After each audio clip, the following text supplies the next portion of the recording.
Just came in, group of 22. It's not even noon, and already Customs and Border Protection agent Brett Howard is getting his first call of the day. So it's, 72 miles. It's going to take us about 30 minutes to get there. Agent Howard is part of CBP's Air and Marine Operations Unit. We recently went for a fly-along over the southern Arizona desert as Agent Howard works in tandem with fellow CBP agents in the U.S. Border Patrol to make sure all eyes are on the border. So then when you respond to this call of 22 people, what is your role in this going to be? So it could be a number of things. So a lot of times the agents might actually see the group and they will wait for an area unit to get on scene so that whenever they go in to make the apprehension, they'll kind of just sit and wait, keep an eye on them, sit and wait for us. And then when we get on scene, they'll go in and make the apprehension.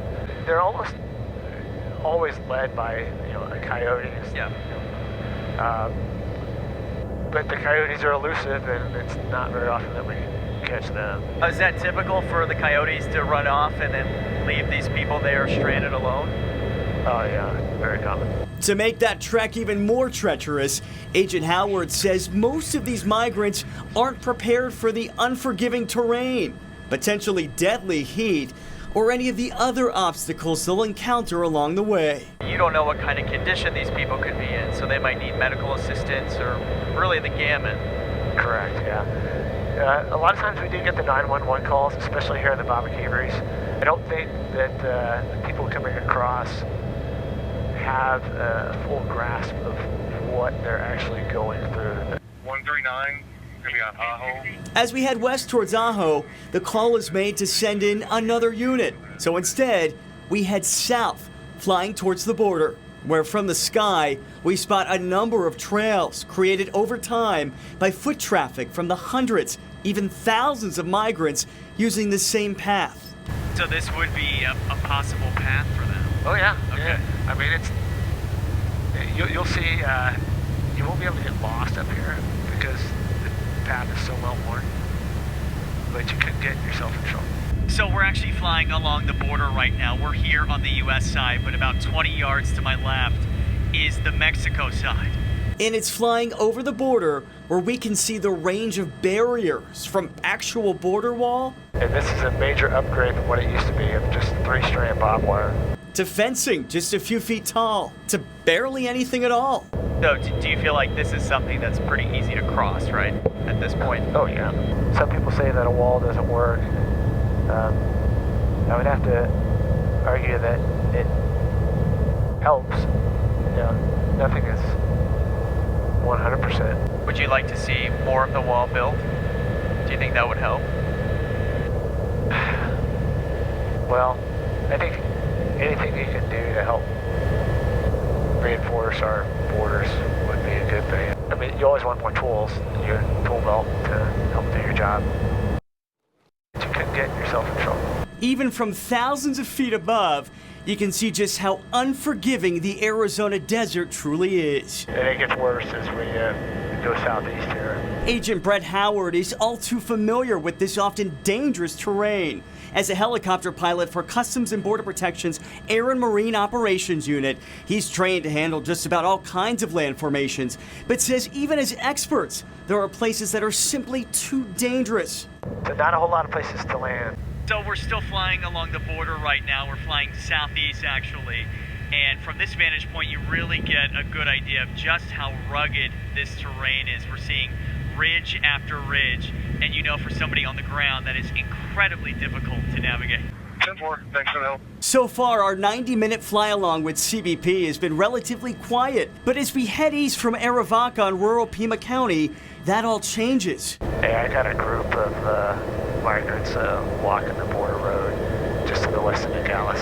So we just spotted a group of about 15 people on the ground outside of Nogales, and Agent Howard phoned that in to Border Patrol agents on the ground who can then intercept them from there. It looked like they had some backpacks, some things they were carrying with them from the other side of the border. He even saw small children that were along with them. all of them ready to try to get through this tough terrain. What strikes me the most is to see this group, including what looks like entire families, even small children, making this trek through the desert. How common is that to see small children like that? It's very common. You see it on a daily basis. Obviously, different information has been passed to them to where they are not trying to evade being apprehended.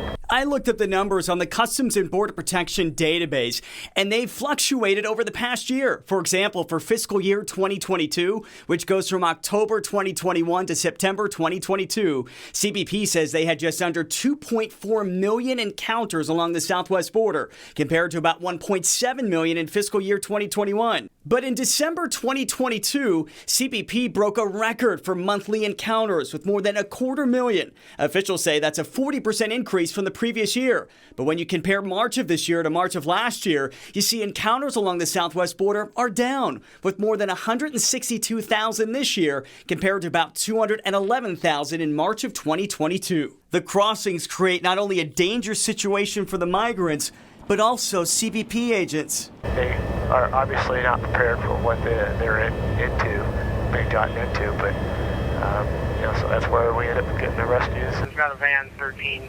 Agent Howard is in constant communication with Border Patrol agents on the ground, who have to wait until the group gets closer because of how tricky this terrain is. So even a road like that looks great to us from the air, they say they can't get their mobile units in there because they don't have 4x4s. So I counted 15, and that's not including any toddlers or infants being held. This group was easily spotted, but it's not always the case. The most challenging part of the job, Agent Howard says, is how quickly things can change. You can throw all kind of common sense out the window. I mean, no matter how hard or difficult it may seem, they will try it. And do you feel like their tactics are getting more sophisticated? For sure. I've seen it evolve quite a bit. Like I said, I've been here for 20 plus years. It has evolved significantly. Made it much harder for us. And that is probably the most heartbreaking part about this, is seeing the families and the small children in their parents' arms being carried across. Agent Howard tells me, though, the way people are coming across changes all the time. So for them to try to stay on top of this is also a monumental task, guys.